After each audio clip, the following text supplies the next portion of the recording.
So this morning we came back looking for the cheetah, and we've just found them lying up on a termite mound here, which gives them an amazing viewpoint over these low-lying areas behind us, which drops off down towards the Sand River.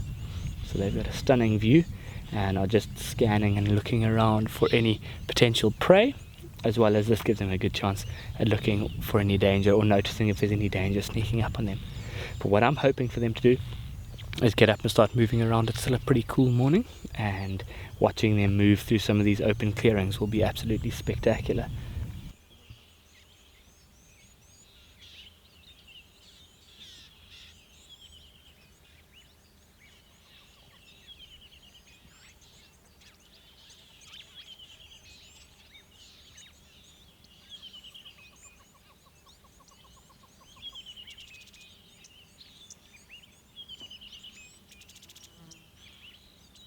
So as it stands now, both the mother and her youngster have come down off the mound and have seen something in the distance. So they've begun stalking it. Luckily there's a few bushes in between them and the prey. It looks like it might be a steenbok that they can get behind. Watch, the cub is noticing every move that the mother makes. She's now slunk off to the side, getting ready to go.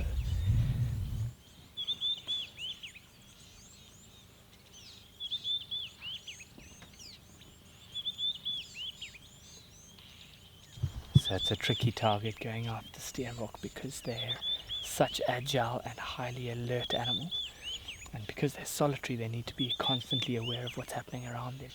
And so with the mother, she got a little bit closer. Looks like the steenbok got a bit of a fright and darted off an extra 30 or 40 meters.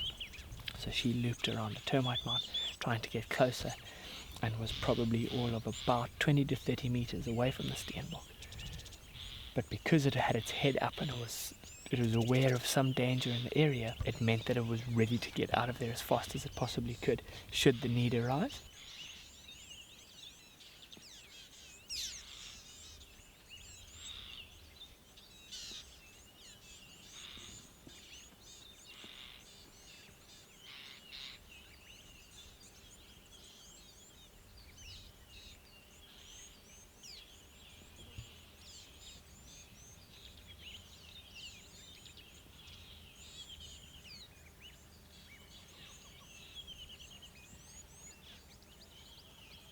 But they're still looking relatively hungry and just constantly scanning the surrounding areas here for any prey.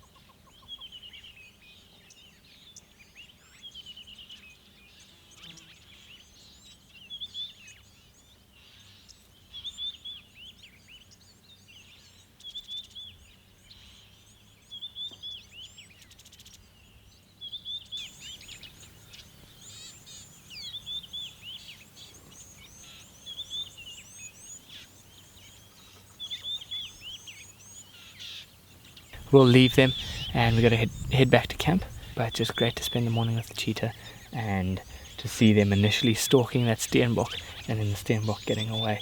What I was hoping for is a chase through the clearing, just to see the real athleticism of the cheetah as she's chasing after it. But we haven't had that luck yet, and it's just been a great morning with the cheetah nonetheless. So we're back out this afternoon looking for the Birmingham Coalition. And we believe that a report came in very late on during the day that the Nkuhuma Male was found very close to the Londolozi airstrip. So we're back in the area now, just having a look to see where he is, and then we'll try and get ourselves across to the Birmingham Male. But there's a lot of vehicles that have gone down there to see the Birmingham Male, so we'll try and have to slot into the lineup where we can, but I'm sure we'll be able to get in there pretty late this afternoon or this evening. So we managed to find the Nkuhuma Male. He was lying about 30 meters into the bushes. He obviously just moved a little bit further in, seeking out some better shade. And we hadn't have been with him for more than 4 or 5 minutes before he's now moved himself out and has settled down on the edge of the airstrip here.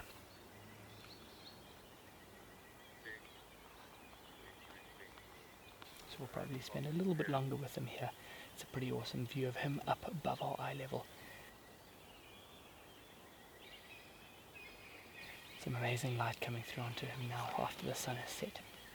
But the guys have just managed to find the Birmingham Male, so we're going to try and get ourselves across there before it's a little bit too late and see what happens this evening.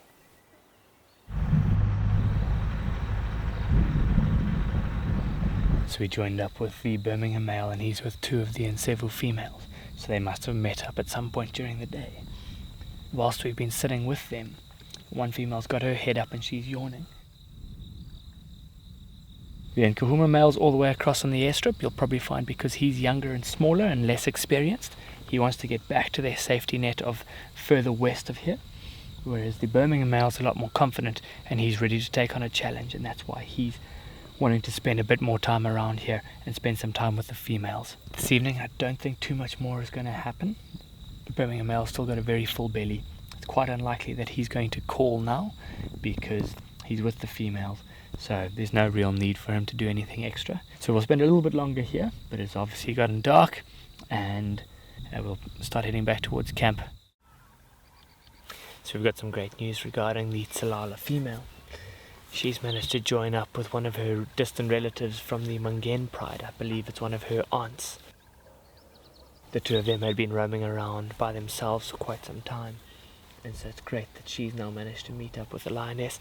That'll give her some company, as well as it'll make the likelihood of them being successful in a hunt that much greater.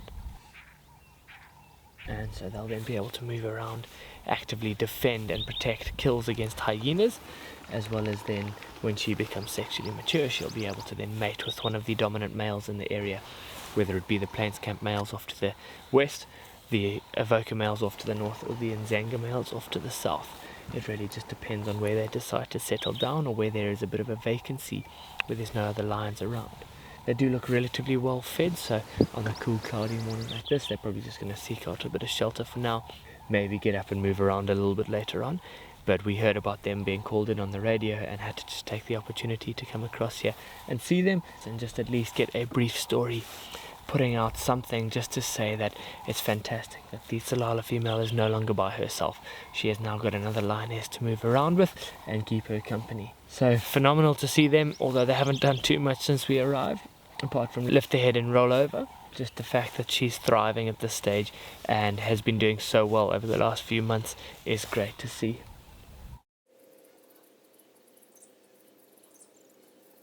So we've arrived in here to an incredible scene of the 2 lionesses lying wrapped up in each other's arms, and it's phenomenal just to see how closely these 2 have bonded. I know they are distant relatives, but still, for 2 lionesses that haven't bumped into each other, or probably have actually never crossed paths, to then be able to form such strong bonds like this, it's just amazing to see. And it means the prospects for the young Talala Female going forward are that much greater. And so it's just going to be interesting to see how it all goes from here.